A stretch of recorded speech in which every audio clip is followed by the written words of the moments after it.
That looks pretty. It looks pretty nice on the picture, no? I took a shower. Right. That's where me and my brother are. So now we got used to saying, exactly, where are you? What intersection? What's up, bro? Rick is the judge now. Powder. Last year when he was sitting up there, and I was talking to him, and he was acting Get it up. but and then we're sitting in the executive, you know, me out of acting like he was Thanks for showing. Well, it's great. Senor, how are you? Pretty good, and you? Mish, how are you? Well, finished. That is all we paid today. Anna's not here. Oh, I've been trying. I've been talking to him and telling him we're not going to spend money just for studies. We need to get on the taxes. Yeah. Laura, I gave it to But I Laura hear and you. I saw that she put it on the agenda. I don't know if it needed to be paid because she said, I'm only going to pay what needs to be paid. I didn't know that they charged Ay, ni us. tu patrón, ¿no? Dale, oiga, ahorita el el listón. patrón de... Ya son las 9:05. 9:05. Okay. Morning. Get started on the drainage district meeting. We do have a quorum. Commissioner Palacios, Precinct 4, H.E. Cuellar, Precinct 1, and myself. We do have a quorum. Godfrey? Nobody signed up under open forum, Commissioner. If you would consider item 3, which is the approval of the consent agenda. Any concerns? So move. Second. There's motion second. All those in favor say aye. Aye. Opposed? Motion carries. Commissioners, under item 4, presentation and approval of the Hidalgo County Drainage District Number 1 financial statement and independent audit report for 2012. We have the accountant here from our auditing services, Ricky.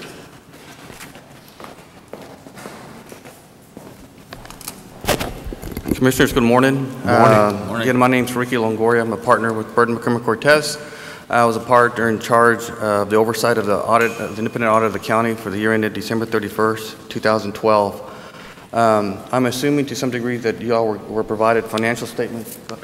Okay. There are a couple of communications that I'd like to go ahead and just want to convey to you all this morning. It's just some general overview items regarding the conduct of the audit. Just a reminder, one, there are some significant estimates related to the financial statements. They relate to the allowance for tax collections, also depreciation expense, and so those need to be considered when reviewing the audit report.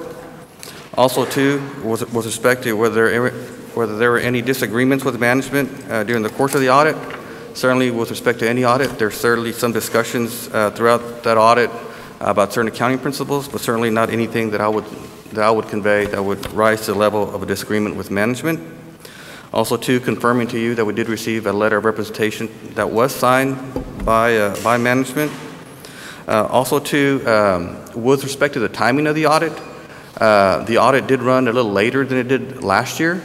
Part of that just dealt with there was a change in some of the key accounting personnel within the drainage district. It certainly wasn't anything that we could overcome, but certainly that was part of the reason why there was a delay in the final release of the audit report. And also, with respect to other audit findings or issues, we did issue a management letter for the drainage district that had 3 basic comments to it. I will say that historically the drainage district has done very well in clearing our comments, and certainly for next year, we would expect that those comments would be cleared. Also, too, with respect to any one particular comment, I can't say that there was any one particular comment that was really of grave concern as we interpreted the facts and circumstances of those situations. The other thing I did want to convey with respect to the independent audit report is, one, with respect to our audit report opinion, the audit for the independent audit for the drainage district did result in an unqualified opinion, which is a clean opinion with respect to the financial statements that we reviewed. Also, too, I did want to speak to fund balance of the drainage district. The Drainage District ending fund balance as of December 31st, 2012 was a little over $13 million. And when you compare that to just the general operating expenditures of the Drainage District, the Drainage District has probably about $10 to $11 million of just annual operating expenses related to the district. Those expenditures relate to the maintenance of the actual physical infrastructure related to the drainage systems of Hidalgo County. My point in bringing that up is just to convey to you that from a fund balance perspective, the Drainage District continues to maintain a fairly healthy fund balance relative to its size. If you consider that its fund balance of $13 million and it's just a normal day-to-day operating expenditures are $10 million, you almost have one full year's worth of fund balance available for the Drainage District for any emergencies that may arise. From an accounting and reporting perspective, there really wasn't anything new, if you will, from an accounting perspective that occurred during the year December 31st, 2012. In fact, you were just basically just wrapping up any projects or any issues outstanding related to the bond issuances back in 2000, 2008, and the levee construction. The only significant item that did not necessarily have a financial statement impact in 2012 was approval of the bond package that went out. So in 2013 is when you would expect to see those monies coming in and those expenditures being spent in accordance with the bond indenture. So that, in summary, is my report with respect to the Drainage District, and certainly would be open to any questions you may have. Have any questions regarding the report? Joseph?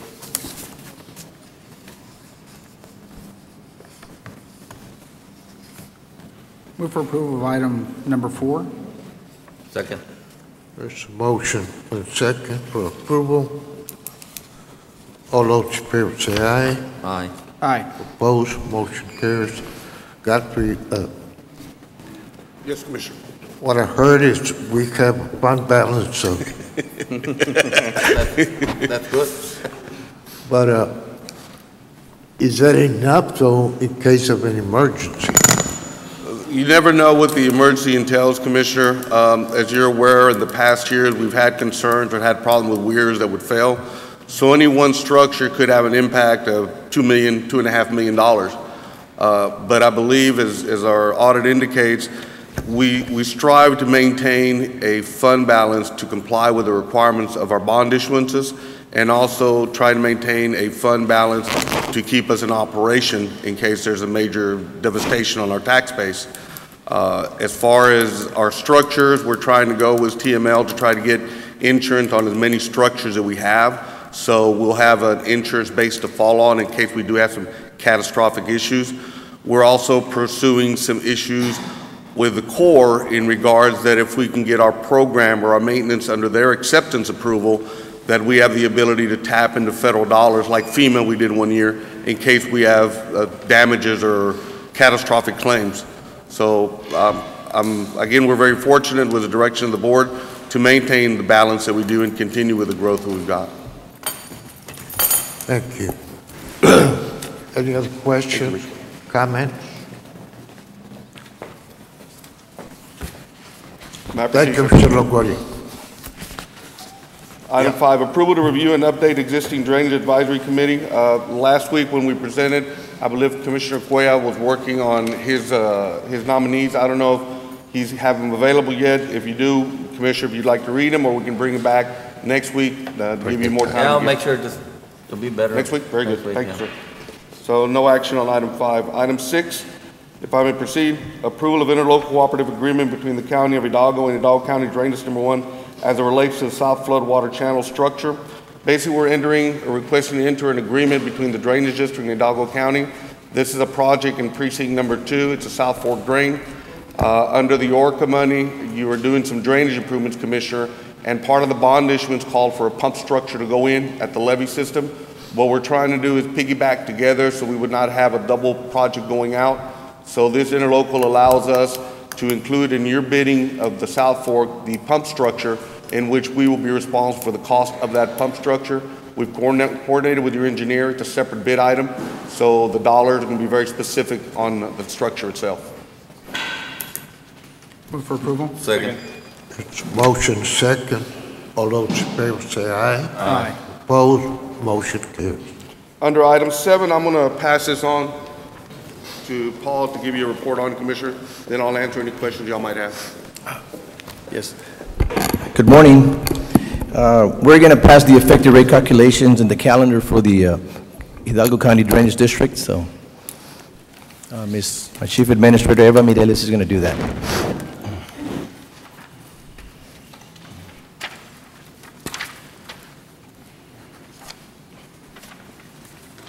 There we go. Okay. First of all, under item number 7, the submission of 2013 effective and rollback tax rates, the front page that you have in front of you, that's the effective rate and rollback tax rate that we calculated, and automatically we published, they came out on today's paper on the Monitor. They were out there, and so that's okay. The effective tax rate and the rollback tax rate is the calculation that we do in order to calculate last year's values divided by this year's values to come up with the operating effective maintenance rate and also the rollback tax rate. If you go to the next page, that's the calendar. The calendar for the Drainage District is under publications of effective and rollback tax rates. We published that one on August the 20th, which was today. It came out on today's paper. And today also, on August the 20th, the meeting of the governing body to discuss the tax rate. If proposed tax rate will exceed the rollback tax rate or the effective tax rate, then we have to take a record vote and schedule a public hearing. So if you turn to the next page after the calendar, these are the tax rates that we have to discuss. If you look at the effective tax rate, it's 0.0741. The notice in here limit is 0.0741 also. If you propose a tax rate higher than 0.0741, automatically we're going to have to vote on having 2 public hearings. Last year's tax rate was 0.0750. The rollback tax rate is 0.0992. That's the benchmark. That's the highest tax rate that you can go up to without, exceeding that for an election. So I believe Mr. Godfrey here is going to tell you what's the proposed M&O and INS for the drainage. And if he exceeds the 0.0741, then I'll come back here and tell you that the dates that we need to have the public hearings will be 2 of them. So I'll let Mr. Godfrey just take over.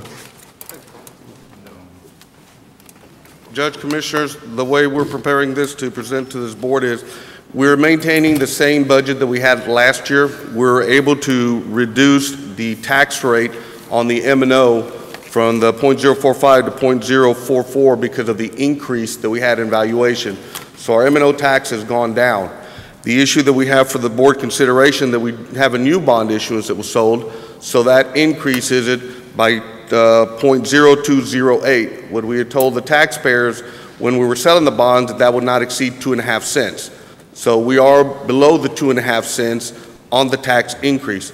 So when we add our M&O, which is less than last year, our debt service from the 2008 bond issuance and the 0.0208 of the bonds that were sold in 2013, it gives us a proposed tax rate of 0.0957, which is below the rollback rate. We do have to have the public hearings because we did increase above the effective rate because of the new bond issuance that came in, but not that we had an increase in our maintenance and operation. So our maintenance and operation went down because of valuation, but we have to increase the cost for the new debt service that we had in 2013. So if the board considers the rate of the 0.0957, which indicates that our maintenance and operation budget, it stays the same as last year, and with the rate going down because of valuation increase, that would be the rate that I'd propose for the board to consider. Additional tax levy would be how much? Excuse me, sir? An additional tax levy would be how much? An additional what, sir? Tax levy. ¿Qué van a hacer? ¿245,000 nomás? I'm sorry, Commissioner. On the, I was looking at the thing here. It says additional tax levy. Mm-hmm. Is that only $245,000? Yes, sir. That's because of the interest that increased on our bond service from 2007, 2008, because we had a projected growth of 5% and 6%. but since that growth has not been in place, we have to make up the difference on the note payment for 2007, 2008. So that's the only thing it increased, sir. So you need action for this? Yes, sir. And I'll Move for approval? Second. Okay, It's item 7, what, Joe? Item 7. 7A? 7A? Actually, it's all of it. Aye, those in favor 7. indicate by saying aye. Aye. Aye, motion carries. okay, great. So you already voted on the proposed tax rate. Now, the second thing to do is on your calendar, if you look at your calendar, please. Your calendar says that the first public hearing, we need to have it on September the 3rd. September the 3rd, and the second public hearing will be on September the 10th for the Drainage District. So if you vote on that, of course, it's going to be here at the same address, same location, at the same time. And if you can vote on September the 3rd and September the 10th, then we'll have those two public hearings on that. Okay, that's my action, my motion. Okay, great Those in then. favor indicate by saying aye. Aye. Aye, motion carries. Great, so then we're all set. Thank you very much. And again, Commissioner, I just want to indicate that our M&O operating costs is staying the same as last year. The rate is going down because of increase in valuations that we have. So the only increase we're having is because of the bond issuance that were sold, and that is at 2 cents increase below the 2.5 that we said we were going to get, or the highest we would go on the sale of the bonds. Okay, sir. So moving on to item 8, if I can continue, Judge. Yes, go ahead, please. I don't know if Sergio's not here, I guess I'll go through. Under item 8, approval of subsidiary interlocal agreement between the County of Hidalgo and Hidalgo County Drainage District Number 1, authorizing the sale, assignment, and transfer of contract between Hidalgo County and S&B Infrastructure, Inc., providing studies, data, calculation, design, plans, and specification for the drainage project properly called the Raymondville Drain. This is the acquisition of the assets. We're not issuing an engineering contract. We're buying the assets that the county has on the Raymondville Drain so the district can continue with the project in the foreseeable future. In other words, we're buying all the plans back. Yes, sir. We're buying, and we've done this before on the previous years when we've had other projects that the county has done for the district or funded it, that we acquire those assets back. That's all we're Move for doing. approval? Second. Those in favor say aye. Aye. Aye, motion carries. We have no item on closed session at this time, Commissioner, unless you Move wish to to adjourn. entertain one. Second. Weren't you going to have a meeting? Yes, sir. We were having a meeting, but Mr. Hollis Rudgett called me yesterday. He is sick with a massive cold, and so I did not want him to come and present this Tuesday. He'll be here next Tuesday to present to the board. Those in favor say aye. Aye. Aye, motion carries. We'll be in recess till 9:30. Virginia.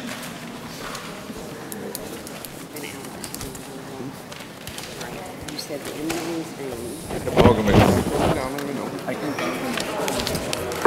Good morning. Oh, yes. Yes, well, welcome.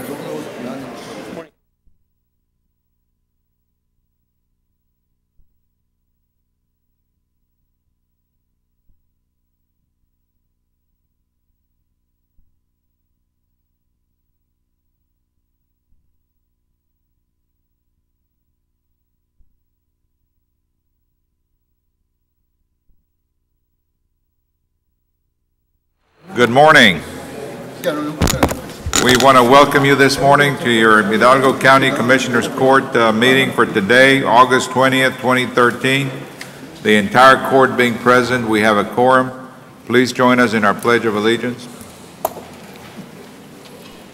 I pledge allegiance to the flag of the United States of America and to the republic for which it stands, one nation, under God, indivisible, with liberty and justice for all.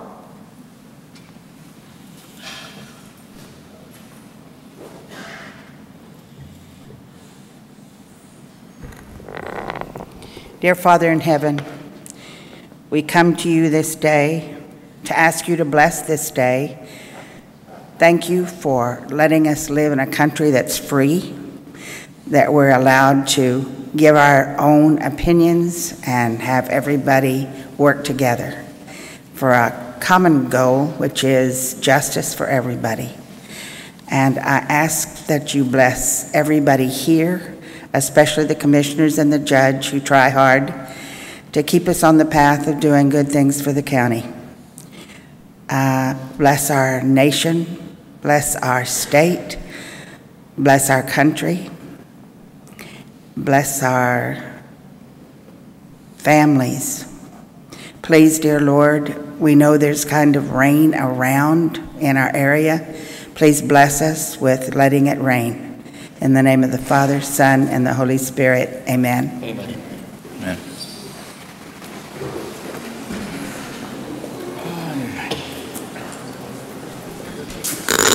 All right. Any concerns with the consent agenda, Mr. Ofracio? Yes, Judge. I would like to ask that consent agenda item 9B as in boy, 9D as in David, 9F4 be pulled for discussion.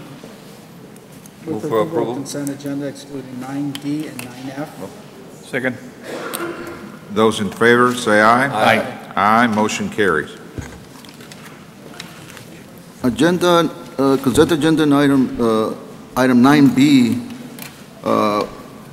we recommend no action, Judge, and the reason is that this is for allowing someone to get a fuel card, but the individual that is getting the fuel card works for the executive office.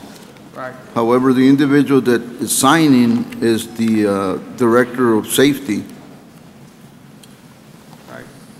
Judge, Commissioners, that's true, and if anything, then that was my error. I asked Mr. Cantina to go ahead and sign the form. I wasn't available yesterday, so go ahead and sign it for me. I have that individual assigned right now as he's helping me out with the park projects. I've been working with all your park coordinators with respect to the countywide park system, so I had asked them just to sign off on the document. Judge, Commissioners, for the record, I will get with Monica and make sure that my signature is on that form, so I am asking the court to take action on that with that provision that I signed the document.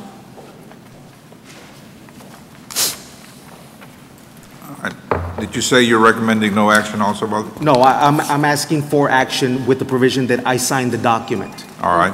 Move for approval. Second. Those in favor, say aye. Aye. Aye, motion carries. Next item. Consent agenda item 9D, Judge, the copies of the quote and the lease agreements were not attached, so we were not able to determine if there's sufficient funding in place.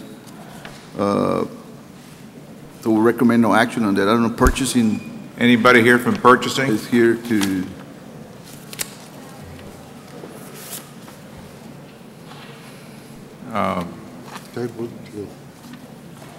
Why don't we go? Judge, could we pass on this temporarily while we get Marty? Yeah, let's wait till Marty gets here and we'll cover it, Ray. Thank you.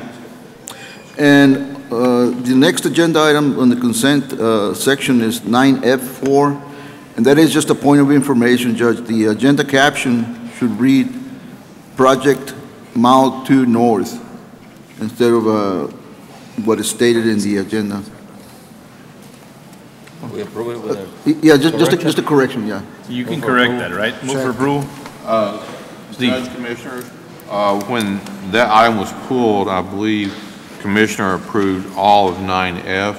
So your motion for approval, since this is just 9F4, needs to be approving all of 9F. All right. So it's been approved already, is what you're saying? And all of them? It's been approved already, Steve? Or? Yeah. No, I'm saying when it was pulled. You're saying it's already been approved? No, I'm saying when it was pulled from consent. Okay. When it was pulled, the motion was pull 9F. So we need to approve everything for 9F. All of 9F. I'll move for approval 9F, 1, 2, 3, and 4, and 5. Those in favor say aye. Aye. Aye, motion carries. That's All what I right. have, Judge. Thank you. Next item is open forum. First presenter is Ms. Beth Barnes.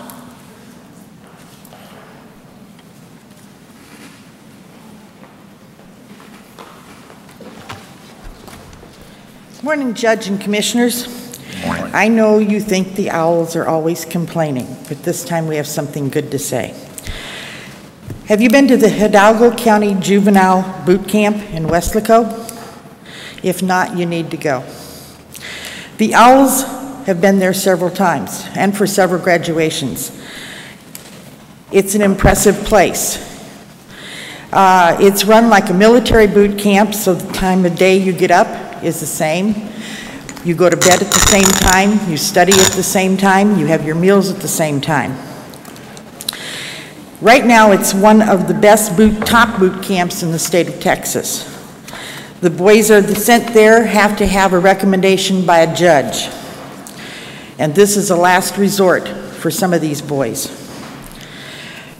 On Monday, when we attended the graduation, the commander gave them an assignment while they were standing there. They made a pledge to their parents that they will try to take the right path, that they love them, and they promise not to come back. The parents also have to make a pledge to these boys that they will love them unconditionally, they will stand behind them in any choices they make, right or wrong. My challenge to you is go see this boot camp. Call Commander DeLuna and say you want to come out. He's going to give you a tour of the facility, and you'll be amazed when you see it. You're going to meet the staff, who are phenomenal in their own right. In fact, one of them scares us very much. But he runs these kids as if they were his own. He'll give you a tour, you'll meet the boys, you'll meet the staff. So all I'm saying is give Commander DeLuna a call and go out and visit him. He would be more than happy to give you a tour of the place. Thank you. Next presenter is Fern McClarty.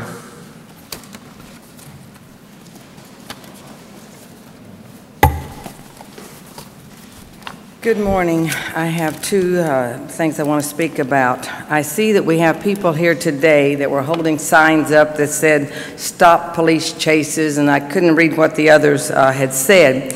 But I have a great idea for the law enforcement, for the legislation, to make a law instead of, if you run from a police officer or a law enforcement of any type, and I don't mean on foot, it could be foot, it could be in the car, whatever, you get an automatic 10-year sentence. If you're found innocent of everything else that you were running from, that's fine, that's good, but you're going to the jail for 10 years. Won't take very many people to get that they'll stop running.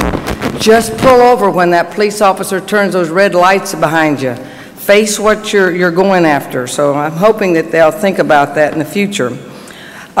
We did go to the boot camp, as Beth was just talking about, to watch a graduation of 4 young men yesterday.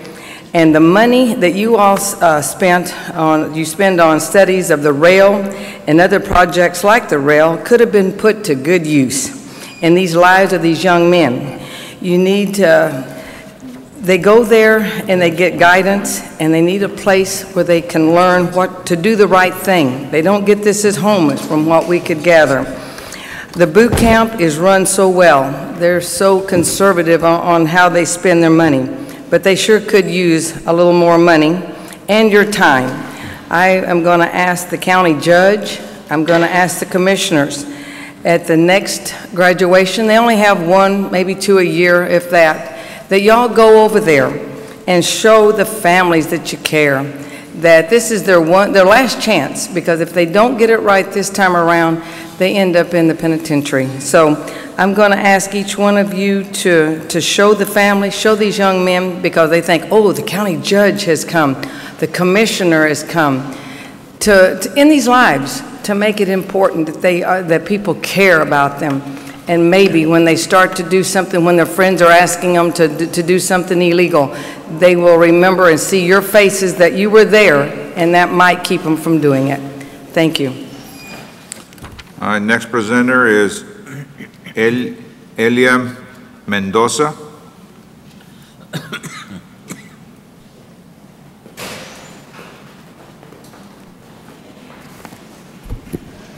Good morning, Judge, Commissioners, and staff. My name is Elia Mendoza. I'm the Texas State Director for LULAC, the League of United Latin American Citizens, the largest and oldest Hispanic civil rights organization in the country in Puerto Rico. And as reviewing your agenda, I see you have a very ambitious agenda, so I'll make my comments very brief. I'm from San Antonio, and there's a constituency here in Edinburgh that brought up to our attention, and that's why we came up here. Some of us, LULAC presidents and myself, came up here to see what was going on. The complaint is that the DPS is overreacting on some of our Hispanics in this county, Hidalgo County. I agree with the lady that if you're speeding, you're chasing them, go ahead. Issue whatever warrants you need to, or tickets you need to issue. However, there seems to be an overzealous of a tax on Hispanics in this county by the DPS. And I'll give you a perfect example. There's 2 caravans that came over this morning that they were going to meet us here. And they were followed by about 10 cars of DPS. Now, this is uncalled for. They kept asking excuses. Where are you going? You can't do this. Why are you going? They're overreacting. And I'm asking you, as commissioners of this county, to see if you can take some action. I can see them following the rules and regulations as they stand on the books. But we need to adhere to some of these complaints from the community. Now, I will take my comments back to the state. I will certainly schedule a meeting with the governor's staff to find out just what is going on with DPS in Hidalgo County. I hope that all of you take this into consideration. We're a civil rights organization. We adhere to complaints coming in from the community from all over the state. As I told you, I represent the entire state of Texas. I hope that you don't take this as an attack. This is just a complaint that was brought to me, and I like to adhere to these complaints as they come up. Muchísimas gracias. Thank you very much. Thank you. Next presenter is Opal Billman.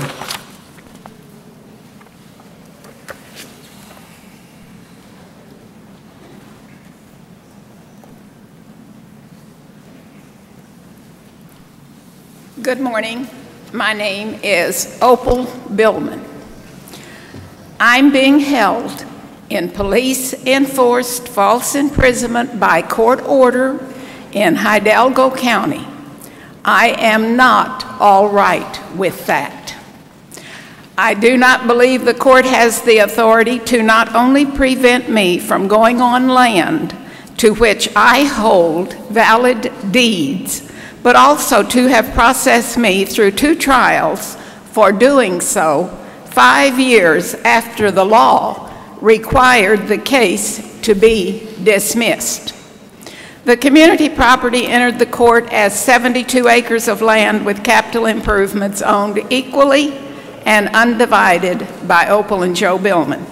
The judge's responsibility was to give a fair divorce settlement to both owners and return their property. Some may claim the judge has the jurisdiction, the entitlement, position, and discretion to decide the case as he wants, and that his decision is irrefutable. The judge takes an oath to uphold the Constitution and the rule of law before he takes office. To reach a decision, the judge applies existing law, equal fairness, which formulates his responsibility to legally resolve the issue and bring the case to closure. Because the judge returned none of our community property to us, the owners, I assume the judge considers our community property to be abandoned by us and under control of the court, resulting in the taking of all of our community property without due process of law. Decisions of the court have led to my being deprived of 16 years of freedom, my private property, a lawyer, access to all existing private property law, a land survey, liens on commercial developments which have already been built on John H. Sherry Lot 184 and John H. Sherry Lot 194, which include land owned by Joe and me. Someone said to me just last week, Opal, that commercial development is the problem, and you can't do anything about it. Those people have money.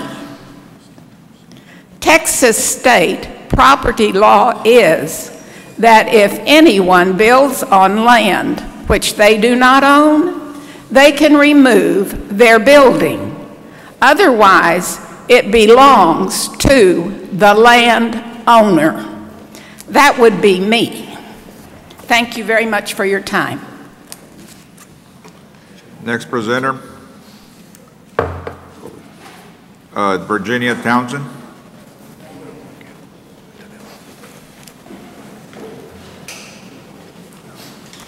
Good morning. I didn't know there was going to be some kind of protest today or something complaining about the DPS. But I want to tell you, I mean, everybody has been talking about this, but we're not putting the blame on the DPS. Not anybody I have talked to has said it's the DPS or the police or whoever is trying to chase down a lawbreaker. They all say, you've got to look for someplace else to place the blame. It's not their fault. They're doing what they were taking oaths to do. Now, I've got a problem with I thought a habitual lawbreaker was not supposed to get bond like that and be out in a week and steal again and run and cause this accident. I thought they weren't supposed to get bond that easily. So there's all kinds of places to place blame. But I'm placing it on the person who steals and who goes and breaks the law and thinks they can get by with it. And if we give the message that it's okay, we're going to tell the DPS and everybody else to back off, what does that tell the young people who are stealing cars? Does that tell them, okay, nobody can come after me, so I'm okay? I can just go? This is the wrong message. And I don't get it at all that it's racial. Good Lord. I never thought that. I don't understand why LULAC would be in on it, except that they do respond to people who complain. But nevertheless, how can you say it's Hispanics a thing against? Doesn't make sense to me.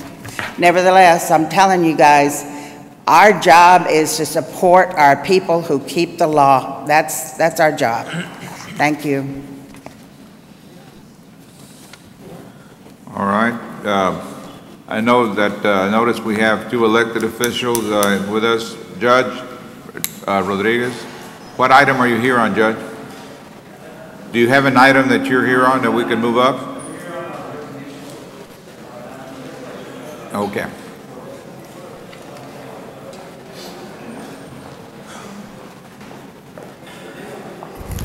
Good morning, Judge Commissioners. Karina Cardoza with the Public Affairs Office.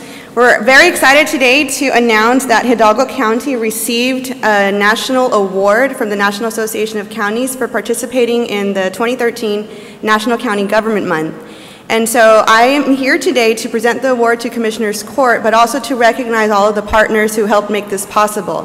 What we did is we had a series of activities that opened up the doors of the county courthouse and the county to our residents. Now, this year's theme was Smart Justice, Creating Safer Communities, and I think we really went with the theme and we incorporated a whole bunch of different activities that allowed the public to come and understand and see what county government is all about. Now, if I may, I'd like to recognize some of the partners who participated. We had our County Judge Ramon Garcia, County Commissioner Joseph Palacios. You both presented to Leadership Edinburgh here in this very room as part of that month. 92nd District Judge Ricardo Rodriguez, 93rd District Judge Rudy Delgado, 430th District Judge Israel Ramon, District Clerk Laura Hinojosa, Public Defender Jimmy Gonzalez, and from Adult Probation, we had Mr. Arnold Patrick and Mr. Faustino Lopez who participated. And I'm going to go over a little bit about the activities that we undertook, and I'd like to ask all partners to join me at the podium.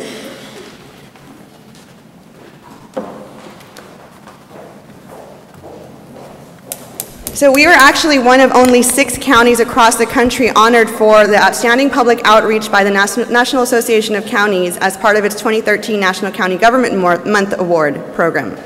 We received 2nd place in the Metro County Division for our efforts to increase public awareness of county programs and services while incorporating the theme of smart justice, creating safer communities. Some of the activities that we undertook, this is on our website, so if anyone's interested in looking at it, we can see everything that we did. There is a veterans graduation from Hidalgo County Veterans Treatment Court Program. The Drug Court Program and Adult Probation presented to Palmer Drug Abuse Program as part of introducing some of the undertakings that the county's doing. Some courts and Ms. Hinojosa, the district clerk, participated in the RGV Lead Job Shadow Day, where high school students were placed with an official for a morning and kind of shadowed their daily activities and their work. So not only did we help increase the awareness among the public, but it was also among student leaders as well. On Wednesday, April 17th, we had some county leaders presented to the Leadership Edinburgh class, and that included our very own County Judge Ramon Garcia and County Commissioner Joseph Palacios, as well as Kelly Rivera Salazar, the Democratic Party Chair. Now, on Thursday, April 18th, the district clerk held its annual open house ceremony, and that was well attended and well received by everyone. So thank you, Ms. Hinojosa, for opening the doors as well of your office. Also in the month, Hidalgo County hosted Leadership Mission, and County Judge Ramon Garcia, Ms. Hinojosa, and State District Court Judge Ricardo Rodriguez presented as well to the Leadership Mission class. So again, this is all ways of increasing public awareness of some of the activities that the county does on a daily basis. On April 23rd, Hidalgo County Drug Court held its graduation ceremony. And the last activity that we participated in was we actually put together a program where we participated with the University of Texas Pan American, their criminal justice department, and they came to the courthouse auditorium and they were presented by District Clerk Laura Hinojosa, Judge Rodriguez, and Jimmy Gonzalez, who's a public defender, and Mr. Faustino Lopez from Adult Probation Department. So at this point, I'm just here to present the award to the county, if I may. And I'm going to read a little paragraph from the award. And this is very prestigious because we were one of only 6 counties across the nation to receive this award. So it really is a big deal. The award letter reads, the independent judges, public relations specialists from the National Association of County Information Officers were most impressed with your county's programs. Hidalgo County celebrates 2013 National County Government Month, promoting smart justice, creating safer communities. So on behalf of the National Association of Counties, I would like to present this award to Hidalgo County, Texas, with the 2nd place 2013 National County Government Month Award. Hidalgo County celebrates 2013 National County Government Month, promoting smart justice, creating safer communities, presented educational and creative methods for increasing public awareness of county programs and services, while incorporating this year's National County Government Month theme, Smart Justice, Creating Safer Communities.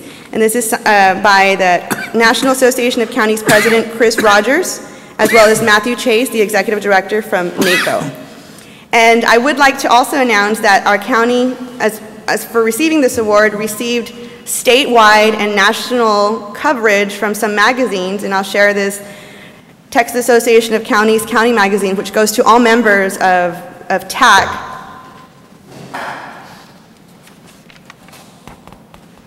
And it just goes to show that we're featured beyond just the scope of our county-wide, and we really received this national recognition. So something to be proud of. And I don't know if anyone has any words to say on behalf of your offices.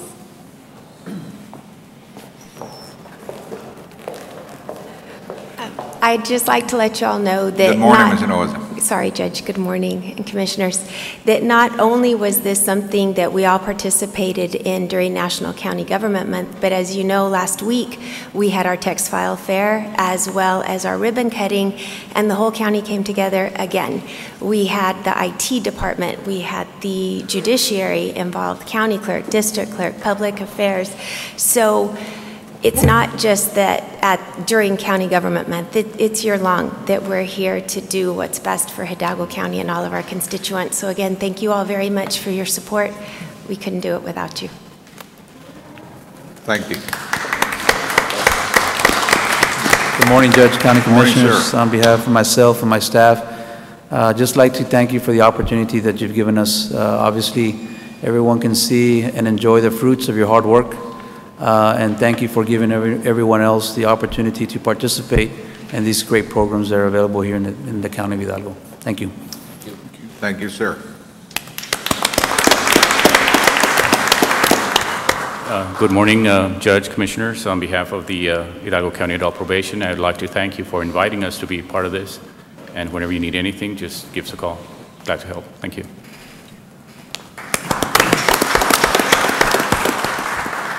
Now, as Ms. Hinojosa said, yes, it's not just during the month of National County Government Month that we're trying to open the doors to the county and increase public awareness. As you know, we have started a monthly newsletter in the Monitor, and we're hoping to really increase our presence and get the word out about all the great things that are happening in Hidalgo County. So thank you very much. Judge, if I may comment, some of the things that we can do best as a county is obviously a lot more outreach. I'd like to commend the Owls for acknowledging the boot camp for what they're doing, but also to note that there are a lot of great things happening in every county department we have, and I encourage everybody for us to do a lot more outreach, to reach out to the people to help them understand what the good work that the county's doing. But I do want to commend everybody for being a part of this award. Thank you. Okay, yes.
Bobby, before we move on, we left off a gentleman named Jorge Lopez. I've been made aware that we left him off the list of the open forum. Is Mr. Jorge Lopez here? Mr. Lopez, you have every right to make a statement, but you need to sign in when you come in the mornings, anytime you desire to do so, and that way we'll recognize you. But go ahead, you can take the podium. Mr. Flores' office all week, trying to get on the agenda. I mean, I think you already know that I have been trying to get on the agenda, and you had already granted me open forum, and I'm here to discuss the problem of high-speed chases in our community. And I know that that 18-year-old boy made the biggest mistake of his life.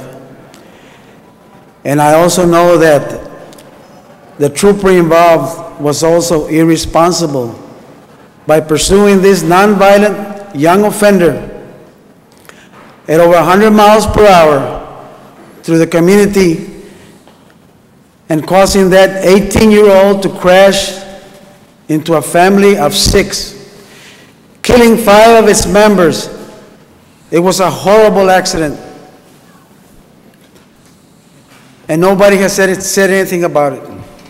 When I saw that in the news, I have a conscience and I have a heart. I felt for that family. I feel for the boy and I feel for the trooper also. But I feel most for the family that perished in that terrible accident. I am just asking, especially Mr. Flores, because 16 people have died in his section of the county, Precinct 3. Why? I don't know why. Why? Because it's mainly immigrants? Or is it racial profiling? I don't know. But I came here to ask the commissioners to help us form a committee of elected officials, which is you, the community in general, students, professors, businessmen, a cross-section of Hidalgo County society, to find a solution to this problem, gentlemen. Enough is enough. Ya basta. We are going to take this case all the way to Austin because we know that we cannot control the DPS troopers. When we started this caravan for justice today, we were being harassed by over 10 troopers, discouraging the community from joining us in this caravan for justice for the Ortiz family. We care for justice. We just ask that double standards of law be not applied in this case, and not to make that 18-year-old boy that made the wrong decision a scapegoat. We want equal justice for the 18-year-old, for the trooper, and for the remaining survivors of the Ortiz family. Thank you.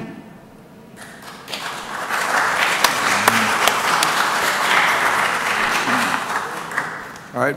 Good morning, Judge Commissioners. Marty, hold on, please. I want to go back and finish our consent agenda item now that Marty's here. Item 9B, the auditor voiced a concern.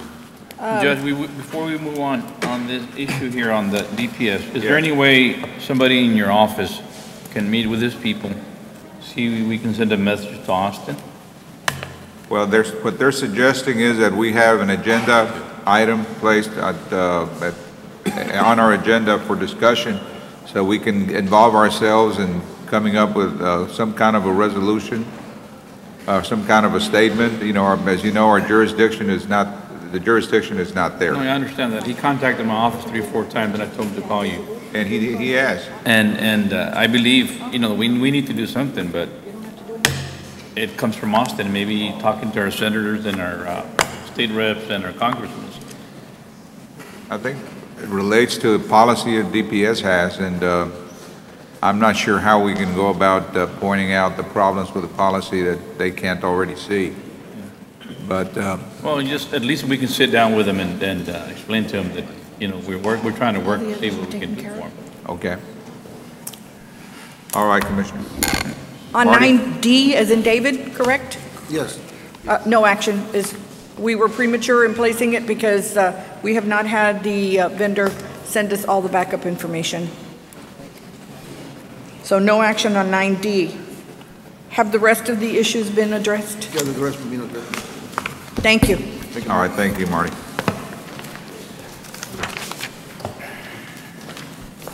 Good morning, Judge, Okay, Commissioners. 6B.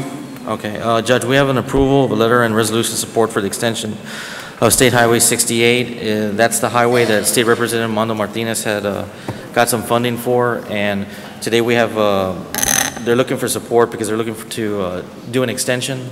The State Representative will be approaching TxDOT about doing that extension all the way to the airport in Edinburgh.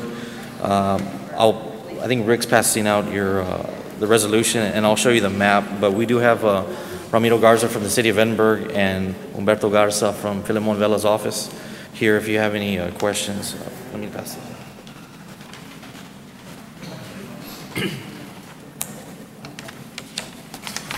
Judge, if I may start with a couple of comments. We had a meeting last week with Representative Mando Martinez alongside with the City of Edinburgh and a couple of different, our congressional leader, Filemon Vela, staff. And right now, obviously, with the benefits of Highway 68 and the funding that we were able to secure, it obviously just gets us to about Monte Cristo Road. And what we're asking the state to do is to consider extending that from Monte Cristo and Highway 68 to connect to 281 near the airport. In that, we're trying to pass a resolution of support for all the communities that are going to be affected by that improvement.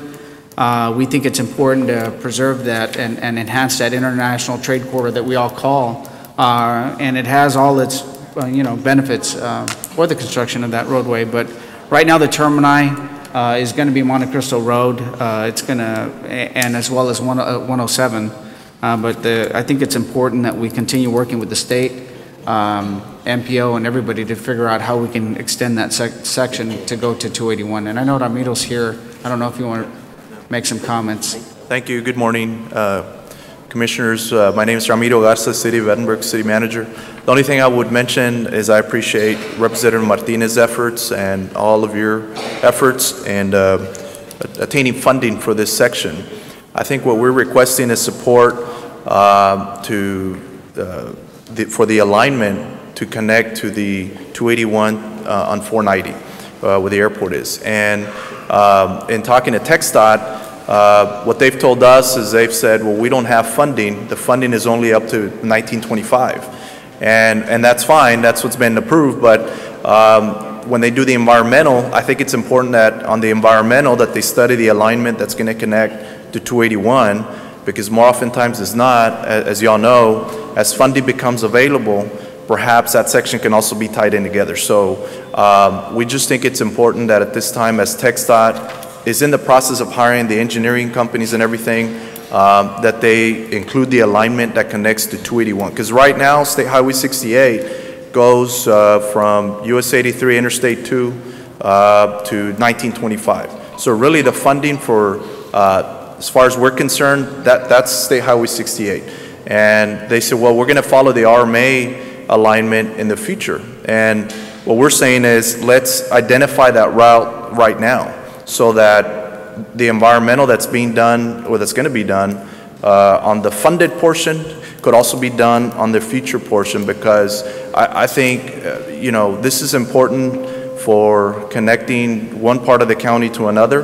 The City of Edinburgh, our airport, I think as you see in the resolution, there's been over $8 million invested in that airport, and that airport is not there to compete with the other airports in the county or the region as it relates to commercial passengers. That airport is there for cargo.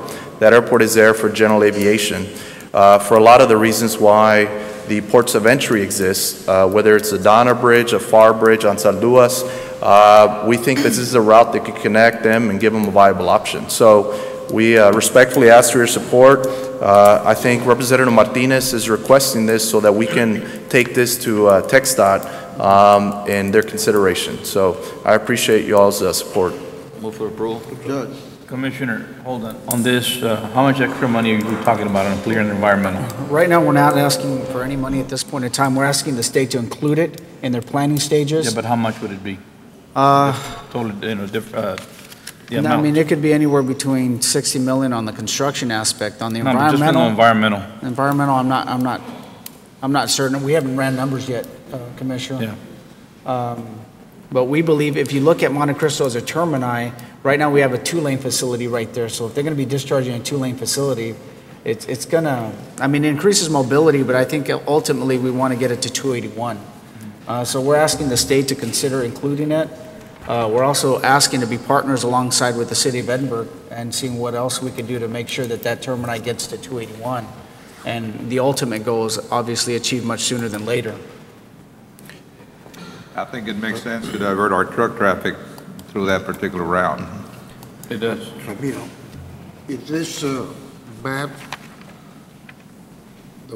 the orange one is what he's talking about?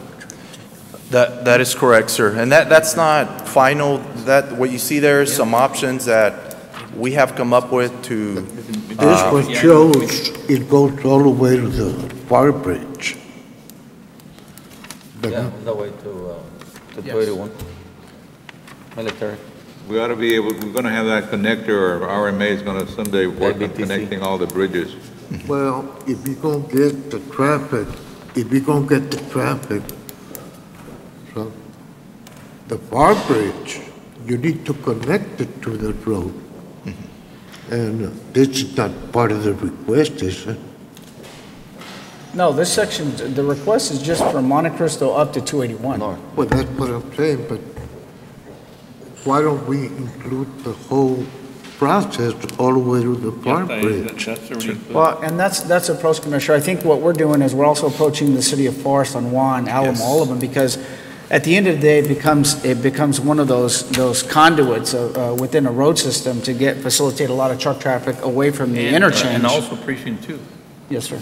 Yeah, all of that is in precinct, most of it is in precinct 2 and precinct 1. And I just want to make sure we're not left out of the picture on this. If you're going to ask for something. Well, I agree with you, Commissioner. I think the hope is that while the IBTC or the section in precinct 2 is working concurrently with the section on the north side, so at the end of the day, we're ultimately getting to the finish line, which is that entire corridor all the way down to the bridges. If we don't put it on the front burner, it's going to remain the back burner. I just want to make sure that. Well, the discussion point was that it was all in one. We're approaching it, looking at it all in one, Commissioner, all the way down to the bridges. So you're talking about all the way from the Park Bridge all the way to 281 north.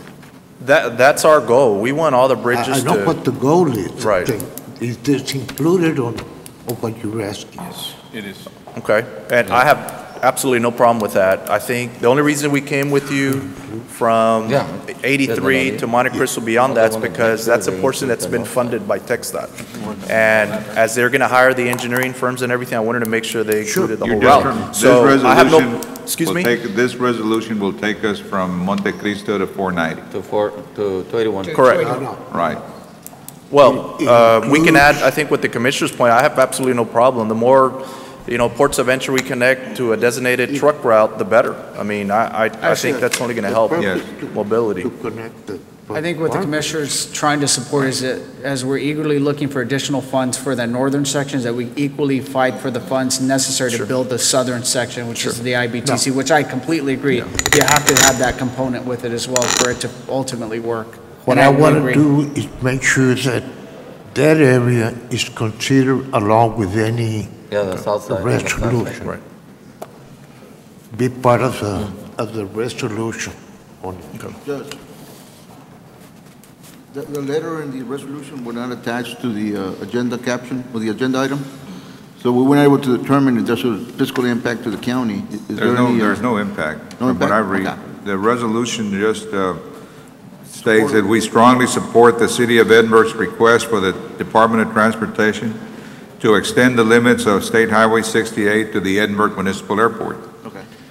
Which In other words, they're asking the state to do the environmental at their cost. It does not include preaching to, or the. It doesn't include the southern part because Edinburgh's worried about their. I'm talking about the county. We represent the whole county. Well, I know, but you need to contact them, get a letter of Yeah. resolution so that they can bring it to our attention and we'll vote on it next week. Get Judge, PSG up. Judge, and I'll explain a little bit here. Ultimately, when we're talking about Section D, there was an alignment that's never been carved out in the planning stages. And that, because it was a lot of, we didn't know whether or not we could go by the landfill, so we never drew that out, or it was never drawn out prior. All this is doing is allowing us and the state to work together to draw out that line to ultimately get to 281. And we're asking a resolution for the state to consider looking and appropriating funding for the environmental process to take us to that point, of which the IBTC is much further than what that leg is. All we're trying to do is catch up. That's all we're trying to do. Eventually, someday will end up at the bridge. Yeah, I mean, they got to go to the bridge so the trucks can get on it at the bridge. Exactly and my keep on going. point. What I'm saying is they're going to do it now. Maybe what you need to do, Commissioner, is get your people to be in contact with the precinct 4 and maybe work together. I appreciate the comments and I appreciate what Edinburgh's trying to do. And Joseph in preaching 4. We have been hearing that we need to approach this on a regional basis. And if everybody's going to go out on their own, we're going to defeat the purpose of trying to present it as a regional project. Can we add on to this resolution later on, Steve? Oh, we can come up with a They new can prepare resolution. their own Either resolution. that, or you can come up with another resolution. I mean, just bring it in, Commissioner. And nobody's trying to go out on their own, Commissioner. I mean, we have funding right now that extends it all the way to Monte Cristo. All Edinburgh's doing is they want to extend it a little further. Sure. And I think now it's time to To get together, yeah. include the rest of the part so we can complete the loop.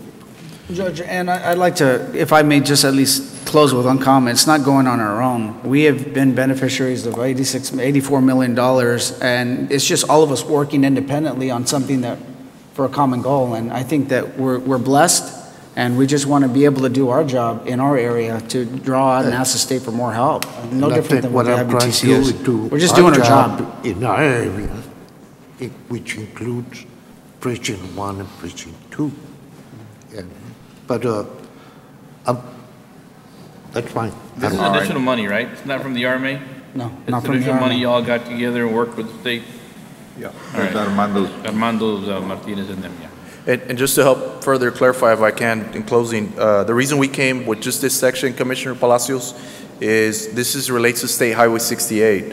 And TxDOT aligned it from 83, I think, to 1925. Is that correct? That's correct. So while we're asking them is to make sure that they connect it to 81. Now, the southern boundary, you bring up a good point.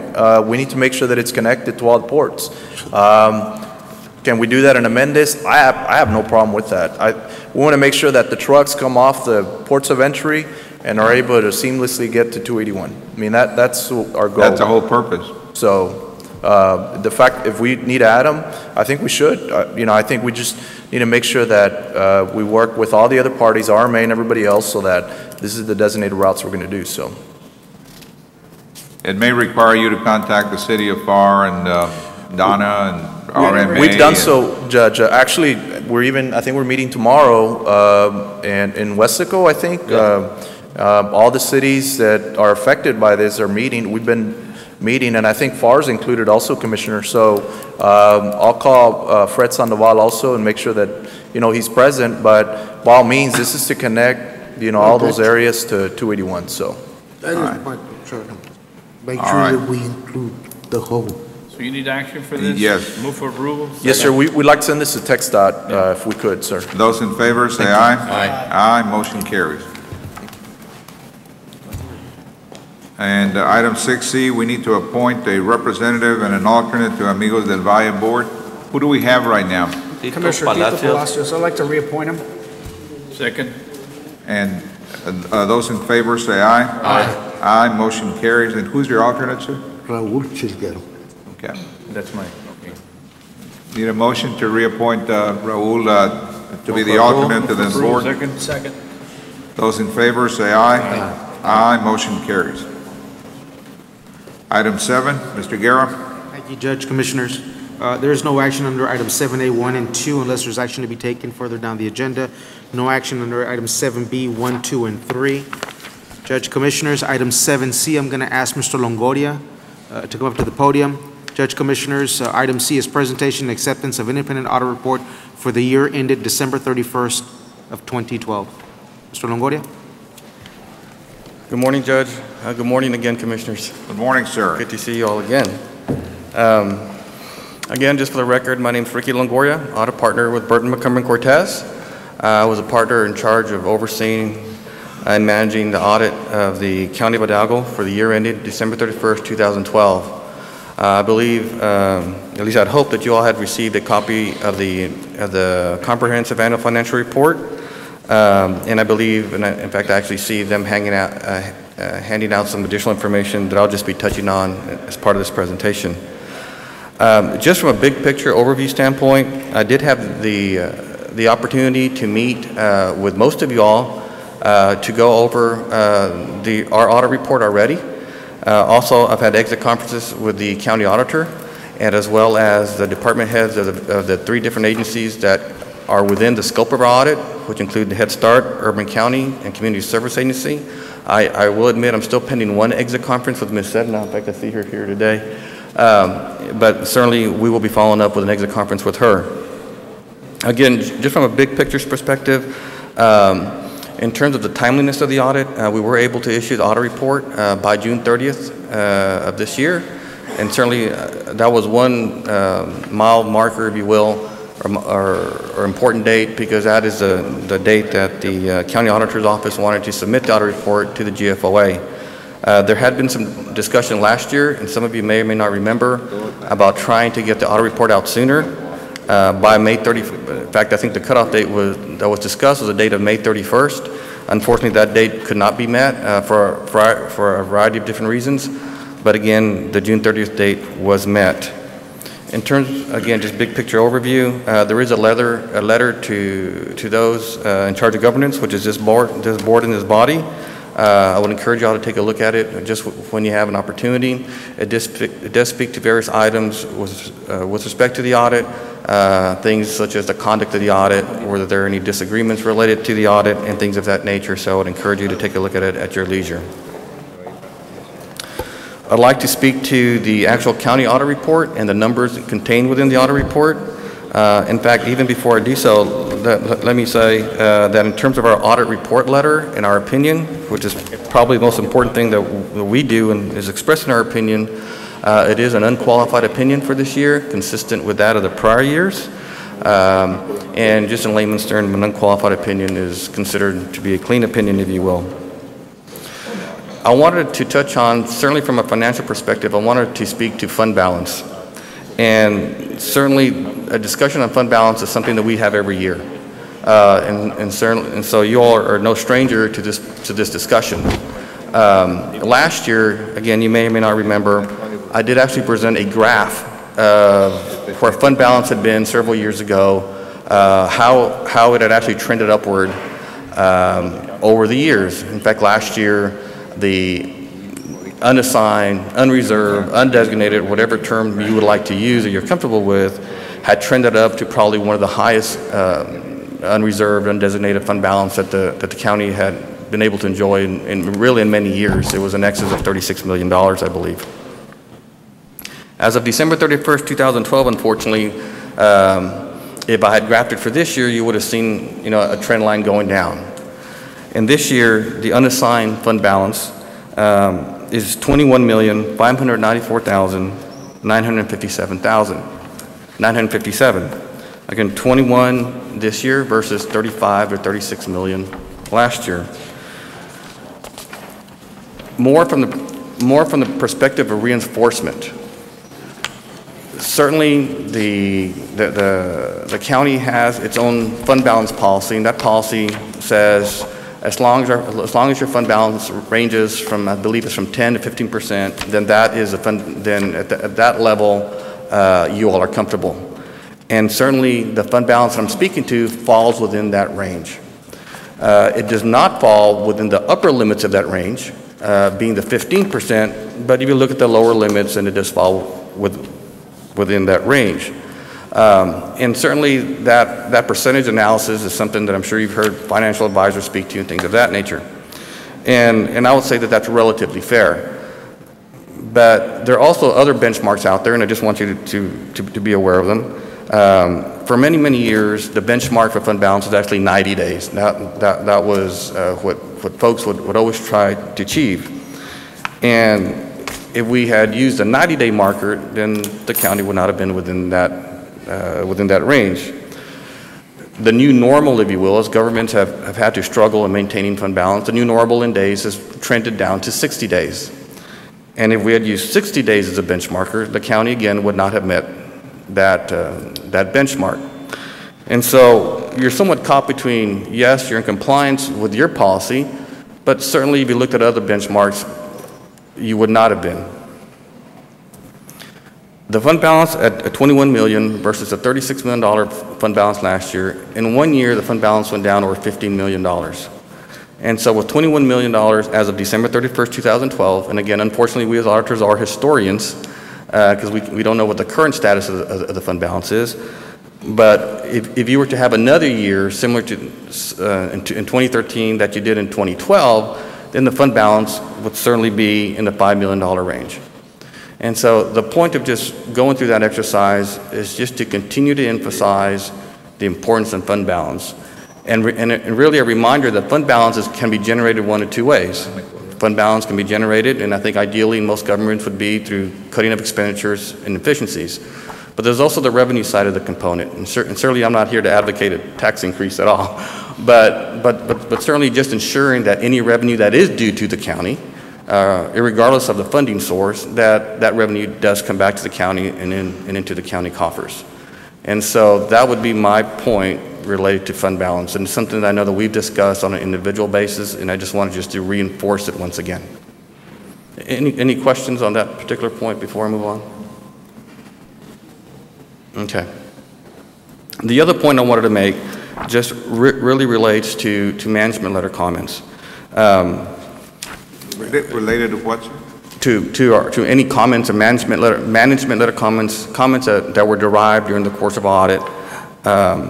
And really, you would see these comments in two separate documents. You would see the majority of the comments included in a separate single audit report, and those are included in the back, and again, when you have time to review them, and then also just a separate two-page letter. And really, the reason they're in two separate documents just relates to the degree of concern related to any particular comment or the reporting requirement related to Single Audit Act. My overall comment related to those management letter comments is that certainly there are a handful of comments that we've had in our management letter that have carried on from year to year. And we would like to be able to come back to you and say that all the comments have been cleared. And I know this is something that we've discussed in the past as well. And I know in the past, we've also discussed assigning an individual the specific task of reporting back to the court to positively state that those comments have been cleared. And unfortunately, regardless of the reason, that has not occurred because, again, we continue to see the comments. And again, we're not talking hundreds of comments, but certainly we are talking about a handful of them that I would like to see the county as a whole move forward and get past those so we can then focus our attention on other matters as they arise. And so that would be, if you will, my big picture comment related to the management letter comments. And I'm open to any questions regarding that point as well. Are there any questions from any member of the court? If not, I would entertain a motion to accept the independent audit report for the year ended 12/31/12. Second. Those in favor say aye. Aye. Aye, motion carries. Thank you, Judge. Commissioners. You have a good day. Judge, if I may, item D, I'm asking the court to accept a settlement money order from Jaime Garcia in the amount of $460.78, and this will settle an auto accident with one of our county vehicles. Move for approval. Second. Those in favor say aye. Aye. Aye, motion carries. And item E, I'm also asking the court to accept a settlement money order from Mr. Juan Antonio Lopez in the amount of $130. This will also settle an auto accident with one of our county vehicles. Move for approval. Second. Those in favor say aye. Aye. Aye, motion carries. Thank you, Judge, Commissioners. Item 8, our constables, precinct 1. Morning, Commissioners, sir. I'll have one item. Pursuant with Commissioners Court approval on June 22nd, 2009, I should permit Constable Avila to participate, select, and receive federal military surplus from the Texas 1030 surplus program. Request to approve to accept one vehicle. It's commonly known as a double deuce, which will be utilized for emergency vehicle operations such as hurricane preparedness, stuff like that, whenever we need it or any entity within the El County request assistance, we will either provide it. Move for approval. Second. Those in favor say aye. Aye. Aye, motion carries. Gentlemen, thank you. Have a good day. Item 8B, precinct 4. Good morning, Judge, Commissioners. Morning, sir. My name is Oraldo Sanchez. I'm here on behalf of Constable Eddie Guerra. We're asking for approval of appropriation of fiscal year 2012 Operation Stone Garden funds for the Constable Precinct 4 in the total amount of $5,979. Move for approval. Second. Those in favor say aye. Aye. Aye, motion carries. Item 9, our DA's office. Good morning, Judge, Commissioners. Here on behalf of the District Attorney's Office, approval and authorization for the County Judge to sign the resolution for a grant application of the Office of the Governor, the Border Prosecution Unit grant in the District Attorney's Office. The grant period covers September 1st, 2013 through August 31st, 2015, with no county match required. Move for approval. Second. Those in favor say aye. Aye. Aye, motion carries. Thank you. Item 10, our Sheriff's Office. Morning, Judge, Commissioners. Richard Ozuna, Sheriff's Office, Hidalgo County, on behalf of our Sheriff, Guadalupe Lupe Trevino.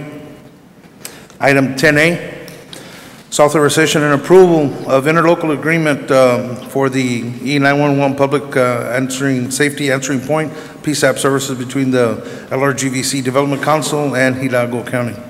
Move for approval. Second. As to 1 and 2. 1 and 2. Those in favor say aye. Aye. Aye, motion carries. Yes. I recommend no action on that item. Exhibit H, the equipment inventory, and Exhibit I, the insurance, were not attached to the agreement. We don't have those You mean documents. on Commissioners A1? and Judge, they are attached. On which item? On the one that, 10A. 10A. For the Sheriff's Office. They are approved? Judge, Commissioners, yes, sir, they are approved, and they've been forwarded to your assistant, Letty Chavez, Mr. Efracio. She has copies of them. Okay. Okay. So item 10A, 1 and 2 have been approved then. Yes, sir. All right. Thank you, sir. Thank you, Judge, Commissioners. Item 11, our Tax Office. Morning, Judge, Commissioners. Morning, I'll sir. have my Chief Administrator, Eva Mireles, pass on the effective rate and the calendar and the tax rates. Okay, right here.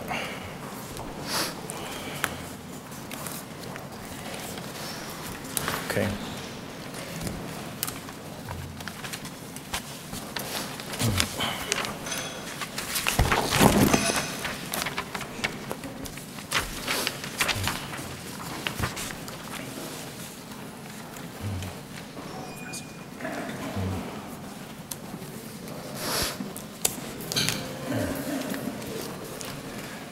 Okay. What you have before you is the submission of the 2013 effective and rollback tax rates. This was published in today's paper, so we're complying with the first publication. The second one is discussion of the 2013 planning calendar. So you turn the page, there's the planning calendar for Hidalgo County. The publication was done on August the 20th. The meeting of the governing body is today to discuss the tax rate. If proposed tax rate will exceed the rollback tax rate or the effective tax rate, whichever is lower, you have to take a record vote and schedule the public hearing, okay? Then after that, September 3rd is the public hearing, September 10th, second public hearing, and then September 24th, that's when we adopt the tax rate. If you please turn the page, the final is the benchmark of all the tax rates. The county tax rate for last year was 0.59. And if you look at it, the effective tax rate for this year is 0.5907. The notice and hearing limit is 0.5907. The rollback rate is 0.6338. What that means to us in the county, Hidalgo County, as long as you do not exceed the notice and hearing limit of 0.5907, then we don't have to have publications. We don't have to have the first publication, the second publication. All we need to do is, on September 24th, we need to put it on the agenda and vote for the tax rate at that time if you don't exceed the 0.5907. If you, for example, want to maintain the 0.5900 from last year, then what you have to do is, or you can propose the 0.5907, whichever you like. Once you propose that, then as long as we don't exceed the 0.5907, then we'll be ready to vote for the tax rate on September 24th. So if you have any questions, please ask me. On this here, I've been working with you on this, on 0.59 even, that'll give us a loss of 177,000. Yes, sir, you will end up with a loss of 177 if you keep the 59. That's why. So we go with 59.07, it'll be just. Right, you keep, right. That's what we had last year, right? You have a net effect of. Last year you had 0.59. Right now, if you like, you're able to propose the 0.5907, and you will not, we won't have to have the publications. Well, that's my motion right there. Okay, and if you adopt this at this, you propose the .5907, at a later date, when you vote on it, you can always, Yeah. change it. All right. Now, I just want to make sure that we can be on the record stating we have no increase in our tax rate. Yeah. From last year to this year. Well, last year was .5900, so if you propose a .5907, it'll be a very slight. But if you go with 5900, you're going to lose 177,000 for our budget. Yeah, but we don't want to go on the record as increasing taxes. No, that's it in the upper limit. Right. It doesn't mean you can necessarily that we go that high. Right now, if you, for example, like Commissioner Flores, if you propose this .5907, on the date of the adoption, September 24th, if you want to go lower and adopt .59, you can. But right now, you cannot propose a .5900 and then later on try to increase it. You can always decrease it if you want at that time. So I'm looking at the comparison graph here. In the last 3 years, that's the only growth we've had? yes, I went ahead and passed on that extra paper worksheet, so like that you could see Not even $1 billion? Yeah, the growth of the county. I mean, we were all so spoiled, we were growing 5 or 6, I believe, or 3 or 4 at one time. Yeah, on the year 2011, the certified values for the county were 27 billion, 44 million, 262,202. 2012, it was 27 billion, 320 million, and in 2013, it's 27 billion, 910. It's an increase from last year of 590 million, so it's not much growth. Not much, and we were used to growing 2 or 3 times more than that per year. Right. But I would suggest that we stay at the 159 period. Yeah, well, we can stay at the 159 period, but then, Valder, you're going to have to do some changes on the budget? Yes, sir. We'll have to make some adjustments. You stay within those numbers. That's no problem with me, whatever, I mean, Is that a motion, Commissioner? that's my motion, when you say Motion for which rate? 59 cents. To keep the same rate as last year, .5900. Okay, so then. And for the benefit of the public and the monitor, that will effectively mean there will be absolutely no tax increase by the County Commissioners Court for this next year's budget. Those in favor of the motion as made and seconded indicate by saying aye. Aye. Aye, motion carries. Well, thank you. Thank you very much. So I'll make sure that before September 24th, we put it on the agenda that we're going to vote. And so the county will not have a public hearing. So thank you very much. That's a lot of money we're going to have. Thank you, Paul. Same rate. Item 12, our Health Department. Good morning, Judge Commissioners. Item 12A, sir, is approval to process the following AT&T invoice as a claim with authority for county treasurer to issue check after auditing procedures are completed by county auditor, and the amount is indicated $128.58, correction, $309.16. This is working closely with Anon from the IT department on all these issues, sir, so we're following through on their actions. Need a second? Second. Those in favor, say aye. Aye. Aye, motion carries. So item 2 is approval to process the following quest invoice as a claim for the authority. We had additional lab work done, sir, and there was an additional cost of $2.56. That was a modification in their request, so we're just getting approval to pay for that, sir. Check. Those in favor, say aye. Aye. Aye, motion carries. Sir, I do not have any items under B1, discussion and action, Clean but Not Limited, Hidalgo County Funding District, unless you all have questions. Item C1, sir, discussion and action. Under item B1, did we get a letter? Do you have a copy of that letter that the hospital director sent us? Yes, sir. Actually, that item would probably fall under C1 more appropriately. All right. Yes, sir. The discussion and action, including but not limited to indigent health care programs, 1115 waiver.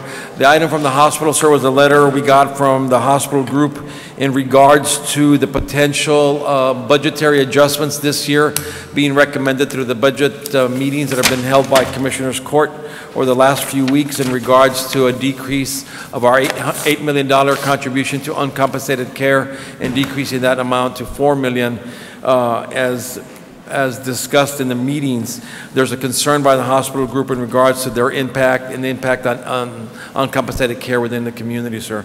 And so, in fact, there is a meeting scheduled for this afternoon at 2 o'clock. The chiefs of staff from each of the commissioners' courts, commissioners and judge's office staff have been invited to participate along with the budget office of Mr. Guerra and budget folks to sit down and talk about the various. Who are you meeting with? It's Carlos Zaffarini will be there with chiefs of staff from each of the precincts and your office, sir. Is he representing the hospital, director of the hospital? Yes, sir. Yes, sir. And that meeting takes place this afternoon at 2 o'clock. All right. Well, in regards to that letter and in regards to what the future may hold.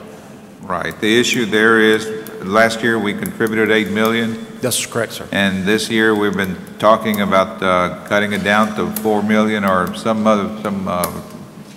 figure reasonably close to 4 because of the new monies that are going to be coming into the county as a result of the funding, the health fund district that we created. Right. Which is about $16 million. Sir, we've collected $10,340,000, which will be multiplied through the district. That would be converted to 26. About 26 million. So it's a new 16 million new dollars. Yeah, if you back out the original 10. Next year, though, it's going to be over 100 million, and that's what the concern was, that maybe we ought to look at that a little closer and see if there could be some kind of benefit to the taxpayer of this county. The fact that the federal government is going to make available those dollars to our area. I agree, sir, but the only thing is we just got to make sure that we follow with all the rules and set, you know, all the direction. Mr. Crane has been involved in conversations with Mr. Zaffarini and ourselves and trying to go the best direction on this to give the best return for the residents of the county. Well, put it on the agenda for next week, and by that time you will have had the meeting. Yes, sir. Very good. Any other questions or comments? No action on B1 and C1? No, there's no items to take any action on, sir? No. Thank you, Eddie. Thank you. Item 13, Fire Marshal.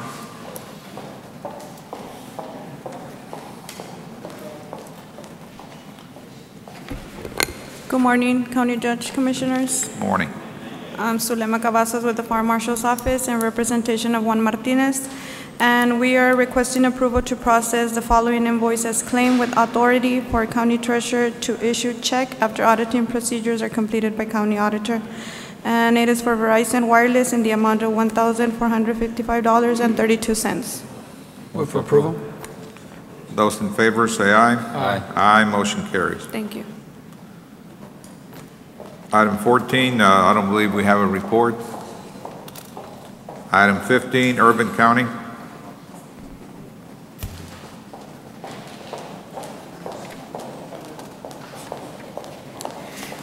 Good morning. Good morning, Judge Commissioners.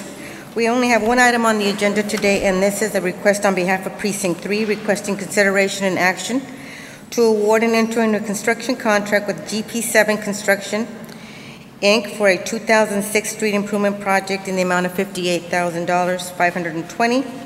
This will be utilizing funds from 2008 through 2012. Move for approval. Second. Those in favor say aye. Aye. Motion carries. Eddie, Thank you. can you, for that meeting this afternoon, calculate for us the amount of money that the county spends on the 7 health clinics? Yes, sir. We could come up with some figures. Okay. Yeah, thank you. Item 16, our Head Start. I'd go to the items that involve Mr. Gonzalez. He's here for certain items that are here related to Del Sol construction. And so if we could please go to those items. Letter D is discussion and action on change order number 1 submitted by Del Sol Homes LLC. And in that item, our policy council, of course, denied this work order, change order having to do with the timeliness of it, and because they did abandon, it was for electrical work, they did abandon the job, never finished up on what we had. So administration recommends approval. That's item D. You're recommending approval. Move for approval. I'm sorry, recommends that this change order not be approved. Not be. Then take Right. no action. Okay. Take Be no denied. action. No action on 16A? D. B is in boy? D, we're is going a to D dog. because he's here, so I wanted him to be able to get. I'm sorry, I have a difficult time. When that podium is over there, it hear. doesn't carry that well. Okay, we're on item D, having to do with Del Sol, and Mr. Gonzalez is here for those items. And in that one, it's discussion and action on change order number 1 submitted by Del Sol, and so we're denying that it be, All right, so no action on D as in David. Yes. no action or denied? You could deny the request, change order. No, you want to Well, deny take no- the, you want to You have to deny have a the, positive for approval, you have to have a positive. So by taking no action, in effect, it's a denial. Okay. It's a denial, okay. And the second item is to, Approve to advertise, and I'm sorry, it's item letter F, and it's discussion and action to terminate contract with Del Sol Homes LLC. Move for approval? Second. Those in favor, say aye. Aye. Aye, motion carries. Okay. Those were the items. I just didn't know if you had any questions of him related to Del Sol and their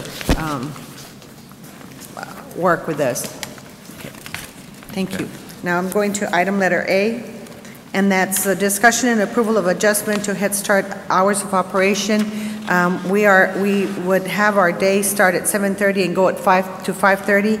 We are changing it to 7:45 to 5:15 and reducing the lunch hour. The staff eats with the children to all the time. I'm talking about the teachers and assistant teachers, and so their lunch hour is reduced to half an hour, and they're able to get to work 15 minutes late and leave 15 minutes early.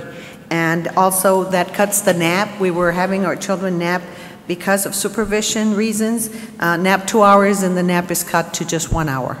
And so the hours of operation allow a parent who works from 8 to 5 to drop off the child 15 minutes before, and of course to pick him up 15 minutes later in the afternoon. And the Policy Council has approved that. Move for approval. Second. Those in favor, say aye. Aye. Aye, motion carries. Letter B is a letter from the Department of Health and Human Services, and it is to be shared with you, having to do with the grantee assignments, and there's new assignments. We have a new specialist, and so it's listed in that letter. And this is just for information purposes. Letter C is discussion and approval of addendum to Transportation and Health Services 2013-2014 program plans. The section on monitoring had been inadvertently left out, and we had to go through action to be able to add those to the 2 plans, and administration recommends approval. So move. Second. Those in favor, say aye. Aye. Aye, motion carries. Letter E, discussion to advertise, including approval of specifications as attached hereto to sealed bids on lease of classroom space for the Westlaco area. So move. Second. Those in favor, say aye. Aye. Aye, motion carries. Letter G, approval to enter into the final negotiated contract as approved by legal counsel for professional service providers as requested through the Hidalgo County Head Start Programs RFQ for said services as detailed below and attached hereto. Medical and dental, RFQ 2013-001-04-12. Mental health services, number 2013-002-04-12. And speech interpreting services, number 2013-003-04-12. Administration recommends approval. Move for approval? Second. Those, yes, sir. I think that contract had an effective date of August the 1st. Shouldn't it be August the 20th in Cortex section? Sir, whatever was submitted, I think if there were questions related to that, I think you asked that question before they had been responded to your staff. I don't know what the question is. It should be August the 20th? Well, the contract says an effective date of August the 1st, 2013. But We'll put it normally as August the 20th then. The 20th, okay. Okay. Thank you. All right, those in favor, say aye. Aye. Aye, motion carries.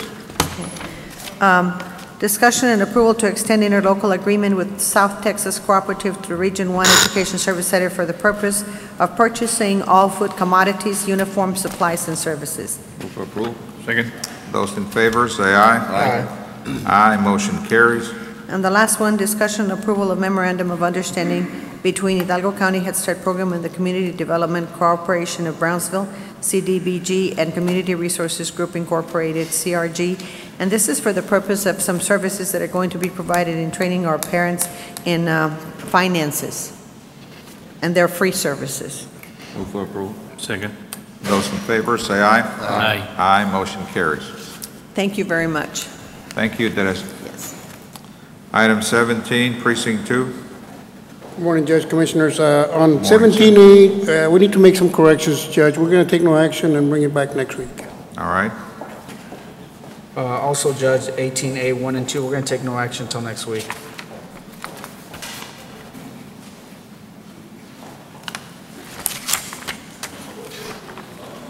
All right, then item 19, our budget.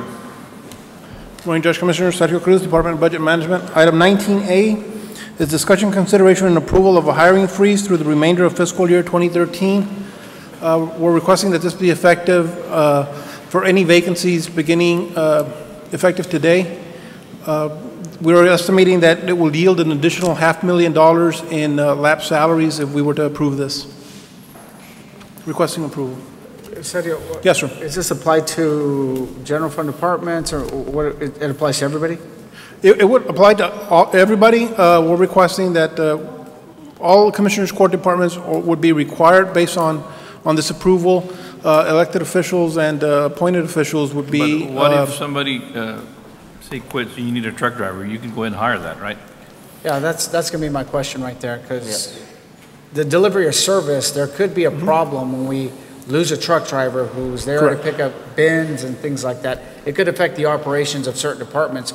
So can we put in a clause where we can bring it to court to be able to at least consider those that will interrupt service? Yes, sir. We could put in an exemption for those critical to service. Yes, sir. Go ahead and put it on there. If I could have it approved subject to that, subject to contingent to that. Contingent to that. Move for approval Do with I that have a motion contingency. to approve this freeze? Sergio, so again, this applies to whom? Because I don't think the Commissioner's Court can impose this Except on law elected enforcement. officials, Correct. They cannot require it. However, we're recommending for all departments and elected officials to adhere to this policy if they could be able to operate without there being any detriment to the delivery of services. Just a recommendation. Correct. For elected officials, correct, sir. We understand that, yes, sir. You can come in if somebody moves from your office and leaves, I mean, and you need them, you can come in and ask. Right. All right, so that motion to approve, and we're accepting law enforcement personnel? Is am I correct? That's our motion? I believe that's one of the recommendations would be to exempt the law enforcement Right. personnel. To exclude the law enforcement and the district attorney? What else? This is all general fund. It's got general funds on mouth, right? Well, Anything that'll affect the general fund? We would request that this be across the board.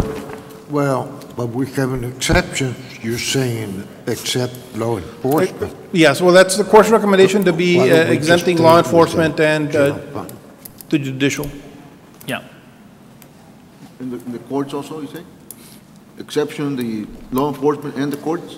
Well, before the DA's office and the courts, exactly. When you say the court, you mean the county commissioners or the Judicial, courts? he said No, I would judicial, mean I'm assuming the district courts and the county courts, Oh, the judiciary.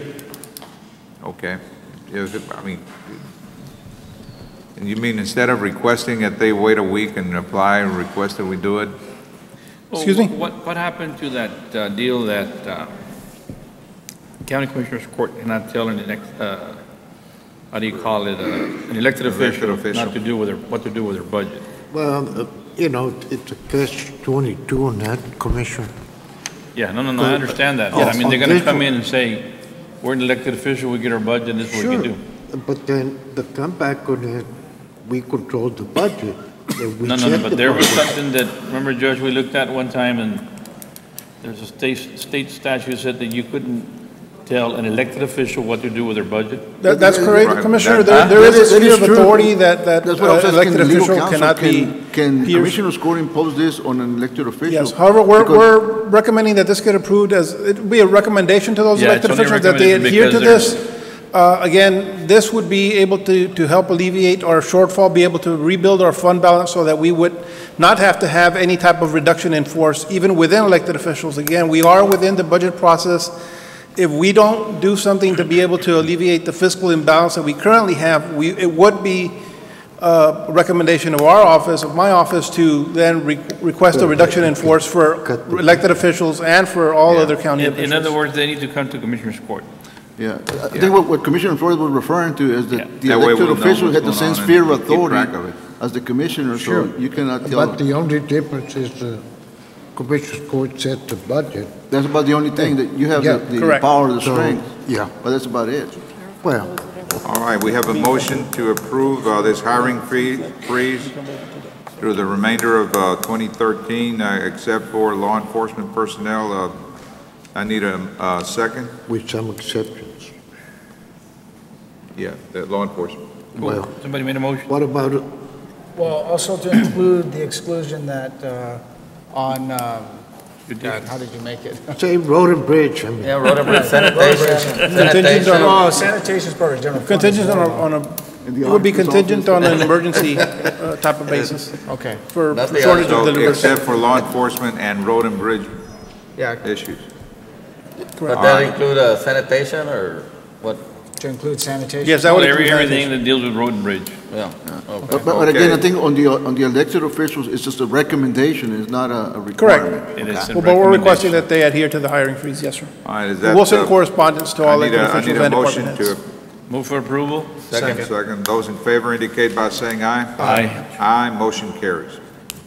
Item 19B is consideration and approval of imposition of optional fees for calendar year 2014. We're requesting that the court approved option A, which would be to retain the same fees as 2013, which is a $10 road and bridge fee and a $10 RMA fee. If I can get approval from the court? We've had that before, right? Yes. Move for approval? Second. Hang Yes, on. Do we have a request from RP? Yeah, it's already here. That's why we're approving it. The license plate, this goes to the. Yes, sir. to the- This is contingent based One on the for the the RMA, resolution one that for court road and bridge. approved. There are two All additional right, $10. we one for the county. need a motion to approve. Move for approval? Second. Second, those in favor indicate by saying aye. Aye. Aye, motion carries. Item 19C is approval of subsidiary interlocal agreement between the County of Hidalgo and the Hidalgo County Drainage District Number 1, authorizing the sale, assignment, and transfer of contract between Hidalgo County and SMB Infrastructure, Inc., providing studies, data, calculations, design, plans, and specifications for the drainage project, popularly called the Raymondville Drain. Wasn't that on the drainage? Yes, it got approved under Yeah. drainage. and Also, we- okay, yes. move for approval on this one? Second. Judge, a couple of comments on that item. The agreement was not attached, and also there's no legal review documentation. It was drafted by It legal. was drafted by legal, and it was sent to your office this morning, Oh, the second part of it. Drafted by your office? Yes. Yes. Okay. We have a motion and a second to approve. Those in favor, say aye. Aye. Aye, motion carries. Item D1 is approval of certification of revenues as certified by the county auditor for proceeds from the sale of land, also referred to the Aguilar and Dickerson Ponds, to Hidalgo County Drainage District Number 1, with approval of the appropriation of those funds in the amount of $389,100. Move for approval? Second. Those in favor, say aye. Aye. Aye, motion carries. Item D2, we'll take no action. We'll bring that back next week. You got Item A and D, B on one? excuse me? One included A and B? Yes. Yes, one included A and B. ¿Nomás A or B también? Los dos. A and B, Los dos. the certification of revenues and the appropriation of All those right. funds. No On action item on- D2, A and B, we will be taking no action. On item D3, 1 and 2 is approval of certification of revenues as certified by the county auditor in relation to revenue from the assessment of mandatory payments from the respective hospitals for the healthcare funding district and appropriation of those funds in the amount of $10,320,646. This is just to get action. I believe when it first came to court, it got approved subject to auditor's certification of those funds and appropriation. So we're just putting it for the record, Yeah, the actual Okay, appropriation. move for Because to approval. formalize the item for the actual numbers as opposed to. Correct. what was- On item One and two. D3, 1 and 2. Second. Those in favor, say aye. Aye. Aye, motion carries. And item 19D4 is approval of 2013 appropriation of funds in the amount of $9,404.50 to fund the purchase and installation of surveillance, security equipment, and related supplies for the Justice of the Peace Precinct 3 offices. Move for approval. Those in favor, say aye. Aye. Aye, motion carries. Thank you, Judge Commissioners. Thank you, sir. Purchasing? Let me try to summarize item A1. Since it was the county that entered into the agreement for Texas.gov termination of e-filing services under section 10.5 of the agreement, we're asking that we approve the termination so that the new program, which is the e-filing, the Texas Online for e-pay and e-filing, due to the impending conversion to Texas.gov e-filing to text file. And that's what we're asking. Move for approval. Second. Those in favor, say aye. Aye. Aye, motion carries. B1, under Precinct 1, we're requesting exemption from competitive bidding requirements under Texas Local Government Code 262-024A4, a professional service. Move for approval. Second. Those in favor, say aye. Aye. Aye, motion carries. Presentation of the scoring grid of those three firms that were nominated, graded, and evaluated, those being NTEC Civil Engineering at 75, Chanine Engineering LLC at 88, and Fulcron Consulting Engineers at 83. Does the court wish to rank them in the order of their scores? Move for approval. Second. Those in favor, say aye. Aye. Aye, motion carries. And item C is authority for the purchasing department to negotiate a professional structural engineering services agreement with Chanine. Second. Those in favor, say aye. Aye. Aye, motion carries. Item C1, this is Precinct 4, requesting approval of professional engineering services agreement with LNG Consulting Engineers Incorporated, DBA LNG, for professional engineering services in connection with a job-specific project, that is FM 2220 Ware Road from mile 3 north, FM 1924 to mile 5 north, FM 676 within Hidalgo County Precinct 4. Second. Those in favor, say aye. Aye. Aye, motion carries. Pursuant to Article 14, Item B, for professional engineering services agreement, LNG Consulting Engineers, DBA LNG Engineering, we're requesting to engage the services of the subcontractor ROW Surveying Services for adherence to insurance provisions required by said article. Move for approval. Second. Those in favor, say aye. Aye. Aye, motion carries. Item C is requesting approval of work authorization 1, $389,100 from LNG Consulting Engineers, DBA LNG Engineering, for professional services in connection with job-specific project, which is the public involvement and complete ROA map of FM 2220 as posted on the agenda. Precinct 4. Move for approval. Second. Those in favor, say aye. Aye. Aye, motion carries. That's all I have. Thank you very much. Thank you, ma'am. Pursuant to 551-071 and 072, need a motion to proceed to executive session. So moved. Second. Those in favor, say aye. Aye. Aye, motion carries. We'll be in executive session for a while. It's 11:05.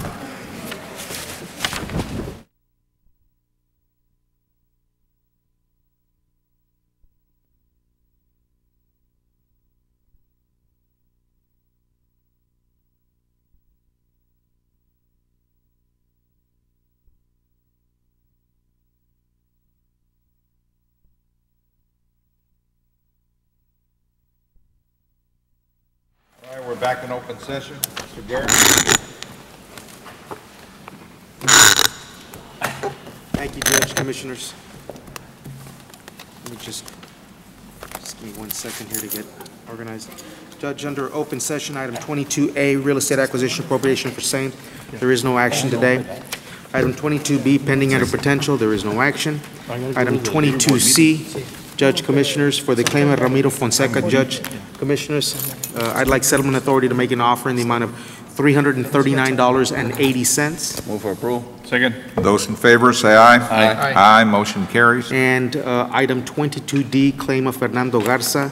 Judge, Commissioners, I'd like settlement authority to make an offer in the amount of $10. Move for approval. Second. Those in favor, say aye. Aye. Aye, motion carries. Item 22E, civil action number 713 CB 00392, Cristina Mejia Gutierrez versus Hidalgo County Sheriff's Office et al. Judge, Commissioners, I will refer back to items 7A1 and 2. Item 7A1, I'm requesting exemption from the competitive bidding requirements under Texas Local Government Code, Section 262024A4, professional service, for the provision of legal services representation in connection with litigation.